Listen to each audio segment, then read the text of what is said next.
Alors, les amis, je vous avais dit dans la précédente vidéo, lorsqu'on parlait des fonctions agrégats, que ces fonctions ne peuvent pas être utilisées en même temps avec un autre champ. C'est-à-dire, on ne peut pas récupérer la valeur du résultat renvoyé par ces fonctions et en même temps sélectionner la valeur d'un autre champ.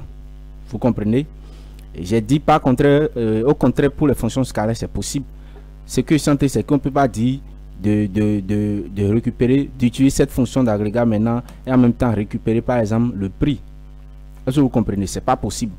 Et là même, je voulais utiliser un wire tout à l'heure et puis ça a commencé par une erreur s'est apparue. J'ai vu que j'ai dit que je ne veux pas vous embrouiller, c'est-à-dire je ne veux pas mélanger les choses ici. La vidéo devenait très longue et j'étais obligé de stopper, de couper ça. Et ici très rapidement on va voir une option et qu'on utilise avec les fonctions d'agrégat. Parce que vous allez me dire, ben, maintenant on dit que la fonction d'agrégat renvoie simplement ces résultats sur une table. Mais si c'est que je veux faire des choses, je veux faire un filtrage, tout ça là. Comment faire des filtrages? Vous voyez, ici on va parler aujourd'hui de regroupement et le filtrage des données, hein, en utilisant des fonctions d'agrégat. Comment faire le regroupement, le filtrage des données en utilisant group by et having. Vous voyez, group by et having. Maintenant, regardez, par exemple ici, je viens ici et pour commencer très rapidement, on revient sur notre base de données. Je vais essayer de faire des doublons très rapidement. Et je viens ici. Ce que je fais, je copie le nom qui est ici. Je vais avoir un doublon. Donc, je viens ici. Là où, et ici, là où je suis ici, là, je reviens complètement ici. Bon, j'avais mis n'importe quoi ici, là. Je vais changer ça, je vais mettre exactement le nom de ça, c'est ici. Je vais avoir des doublons, c'est pas un problème. Vous comprenez? Et ici aussi, je vais copier quelque chose ici. Peut-être je copie Ferrari. Donc, je vais copier Ferrari ici. Je copie ça. Je reviens ici. Je vais essayer de mettre ça ici. Donc, j'aurai ici Ferrari ici. Maintenant, voilà ce que j'ai. Ce que je vais faire, supposons que je veux calculer le prix, hein, le prix moyen de toute la table, c'est-à-dire quoi? Le prix moyen de toute la table. J'ai dit d'oublier le champ quantité. Donc, je veux calculer le prix moyen de toute la table. Vous voyez? Pour que ça soit très propre même là, je pense que c'est même mieux bon que le champ quantité, je supprime ça directement. Je supprime ça. Je mets oui. Là, les choses seront très claires pour vous. Voilà. Je suis ici maintenant. Je vais calculer le prix, c'est-à-dire moyen, le prix moyen d'un produit. C'est-à-dire quoi? Je vais calculer le prix moyen d'un produit ici. Le prix moyen d'un produit. Le prix moyen de tout ce qui est tous les produits que j'ai payés. Donc, je vais utiliser AVG. Donc, je viens ici simplement, je mets ici AVG. De quoi? De prix. Donc, je mets ici simplement prix unit. Je calcule le prix moyen. Je mets ici simplement prix moyen. Donc, je mets ici prix M pour dire prix moyen. Et je dis ici le prix moyen des produits payés. Donc, je mets ici prix moyen. Paf, c'est bon. Maintenant, si je viens ici, j'essaie d'actualiser ça. Le prix moyen, si je n'ai pas fait erreur, je crois que ça va marcher. Donc, le prix moyen des produits payés, c'est ceci. Maintenant, c'est pas grave. Ce que moi, je vais au contraire faire, c'est-à-dire, je vais calculer ou bien je vais afficher, je vais calculer le prix moyen et afficher en même temps. C'est-à-dire quoi? Ce que je fais, et je veux récupérer le prix moyen de chaque produit tout en affichant leur nom. Vous voyez? C'est-à-dire, je récupère le prix moyen et le nom. Et ça veut dire quoi? Je récupère le prix moyen de Discover Note 8 Plus, le prix moyen de Ferrari, le prix moyen de ceci. Ça veut dire j'affiche chaque produit, le nom de chaque produit et son prix moyen. Si j'ai un seul produit, le prix moyen est égal au prix du produit. Si j'ai deux produits, le prix moyen de ces deux produits maintenant, ça fait la somme des prix divisé par le nombre de produits que j'ai. Est-ce que tu comprends? Donc, je sélectionne ce que je vais faire. Je vais sélectionner les doublons qui sont ici. J'ai notre Discover est en doublon. Ici aussi Ferrari est en doublon. Et j'ai encore quoi? Donc, je sélectionne tous les d'autres bien. Bon, je sélectionne un à un simplement. c'est en doublon. À part ça, je n'ai plus un autre doublon, tout ça là. Roy Ross, HF, donc je sélectionne les deux simplement. Et qu'est-ce que je fais? Je vais modifier un peu les prix pour que la moyenne ne soit pas les mêmes choses. Donc ici là, au lieu de 2000, je mets 200, je mets 250 pour ceci. Et pour ici aussi, je mets 525. Donc je mets 525. Ou bien je mets carrément 600. Paf, j'exécute. Voilà, tout est propre maintenant. Donc je veux calculer le prix moyen de chaque produit. C'est pas au lieu de calculer ici maintenant, j'ai calculé ici maintenant le prix moyen de tout le, c'est-à-dire tous les produits que j'ai payé ici, le prix moyen de tous les produits. Mais moi je veux calculer le prix moyen de chaque produit, On m'a dit tout à l'heure que les fonctions d'agrégat renvoient un seul résultat. Maintenant, pour pouvoir faire une condition, c'est-à-dire là maintenant, on veut utiliser une condition. On va faire le groupement. Là, on appelle ça le groupement des données. On va utiliser le groupement de données. Et qu'est-ce qu'on fait? J'ai dit de sélectionner le prix moyen, prix moyen, et puis je sélectionne ici le nom de chaque produit. Maintenant, si je fais comme ça, je reviens ici, ça va mettre erreur directement. Parce que ça ne voit qu'une seule valeur. Mais moi, je vais sélectionner les deux. Ici, c'est l'exemple parfait de ce que j'ai refusé, qu'on ne fait jamais avec les fonctions d'agrégat. Maintenant, étant donné que nous voulons faire ça quand même, malgré qu'on ne fait pas ça, là maintenant, on va grouper les données. On va regrouper les données maintenant. Donc là, vous utilisez le mot-clé groupe by. Groupe by quoi? Donc là maintenant, là, on va grouper ça. On va grouper les prix moyens en fonction du nom. Donc maintenant, pas nom plutôt. On regroupe les prix moyens par le nom. Donc, groupe by nom, c'est tout. On veut grouper maintenant le prix moyen. On veut regrouper les prix moyens par nom, pas chaque nom. Donc chaque nom maintenant, on calcule le prix moyen de chaque nom. C'est tout. Donc quand on vient ici maintenant, là maintenant ça devient plusieurs résultats à la fois. Par conséquent, on va utiliser une boucle. Donc on vient ici simplement, on met while. While. Et puis qu'est-ce qu'on fait? On utilise notre flèche qui est ici, les données. Et là, je mets S aux données. S. Voilà. Donc ici maintenant, j'affiche ce que j'ai affiché, c'est une liste. Plutôt d'être ça là, donc ça va devenir une liste. Donc ça devient une liste. Et ici aussi, ça devient une liste. Et je viens ici, je dis le prix moyen de chaque produit. Et premier produit, je donne son nom. Ici, je vais utiliser simplement un strong pour pouvoir donner son nom. Donc je mets ici strong. Strong, ici aussi strong. Je mets strong ici rapidement. Bon, c'est pas ça le débat du jour, hein. Donc qu'est-ce que je fais? Je vais essayer en tout cas de faire la concaténation. Et ici, je mets ici S. Donner S. Ici maintenant ça fait dollar donner. J'affiche les noms. J'affiche nom. Et je viens ici, je mets 2 points. J'affiche maintenant le prix moyen.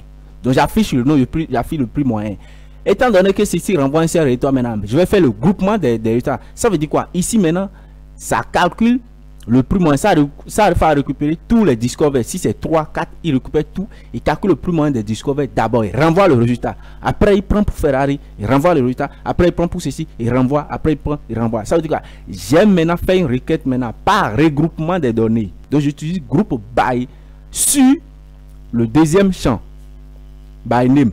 Et on n'utilise jamais group by en laisse avec d'autres requêtes. Ça n'a pas de sens. On utilise group by forcément avec les fonctions d'agrégat. Donc group by, le mot que group by est utilisé toujours avec les fonctions d'agrégat. Donc on fait ça maintenant ici. Regardez le résultat. Quand on vient ici, on actualise maintenant. Paf, il dit que j'ai un syntaxe derrière ici. 28. Oui, je crois bien. Donc ici, et paf, je dois en avoir ceci de cette façon. Donc j'ai ici strong. Je crois que c'est bon maintenant. Donc je vais regarder. J'ai strong ici 2 points. Et puis le nom de données ici. Paf, je reviens ici. Et c'est bon. Ici, it is trying to assert array offset of value of boolean. Tout ça là. Je vais regarder. On revient ici. On va regarder là où on a fait. Donc là où on a fait c'est ici. Simplement, on a ici, vous voyez non. Donc on a mis ici en dehors de ceci. en dehors de l'accolade, ce qui n'est pas normal. Donc, en dehors de l'accolade, ce qui n'est pas normal, et on efface tout ce qui est ici. Paf, ça devrait marcher. Paf, et voilà. Voilà, non? Donc maintenant là, je calcule maintenant le prix moyen de chaque produit. Là, j'ai Discover Note et plus j'ai le prix moyen Ferrari, ainsi de suite, ainsi de suite, ainsi de suite. Voilà. Voilà, non? Voilà comment on a fait ça maintenant. Et ça marche. Ça marche très bien. Voilà, non? Donc, voilà comment on utilise Group By. Ça s'utilise toujours avec une fonction d'agrégat. La deuxième chose que je vais vous montrer très rapidement, c'est que si vous voulez faire un filtrage, on sait que si on veut faire filtrage, on utilise Where. Mais on ne peut pas utiliser Where de cette façon ici. Ici, pour faire le filtrage, au lieu d'utiliser Where, on utilise un autre mot-clé qu'on appelle Having By. Qu'on appelle Having, excusez-moi plutôt, qu'on appelle Having. Donc, ce que j'ai à faire, par exemple ici, je peux dire, regroupe-moi le prix moyen de tous les produits qui ont, par exemple maintenant, de tous les produits qui ont bon, le nom ou la quantité, ça dépend de ce que vous voulez. Je viens.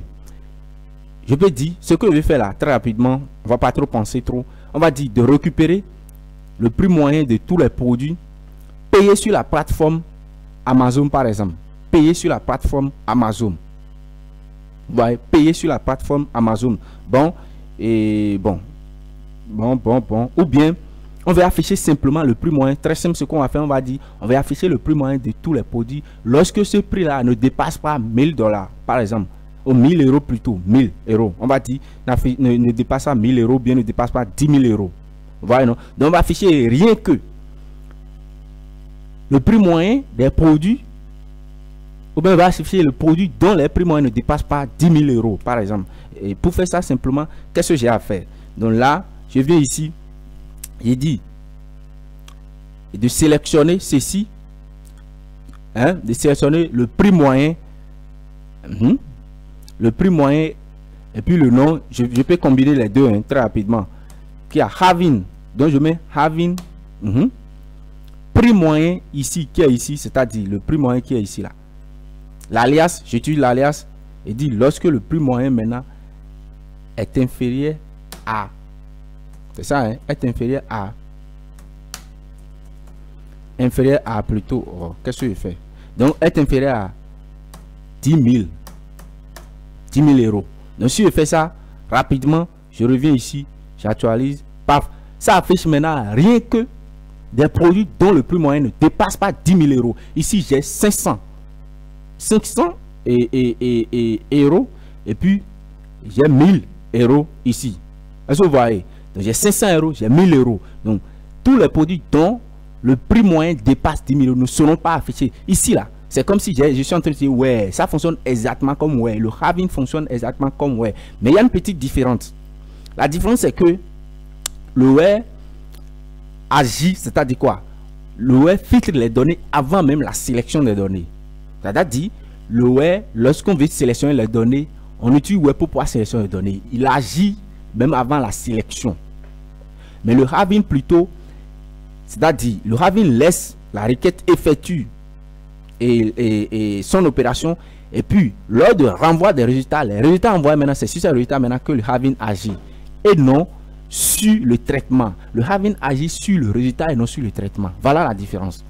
Vous voyez? Donc ici je peux dire que pour vous faciliter la tâche, je peux dire, je vais afficher tous les produits de ceci et je peux même dire grouping by, non, je vais enlever ça. Donc je peux dire sélectionne tous les prix unitaires lorsque ça veut Having prix inférieur à ceci, et ça va fonctionner très bien. Voilà, non, ça va fonctionner très bien. Essayez de s'amuser avec ça. Je tiens à vous montrer ça très rapidement pour que vous pouvez faire truc là. En tout cas, vous pouvez essayer quand même d'amuser avec ça ou bien faire truc là comment on dit,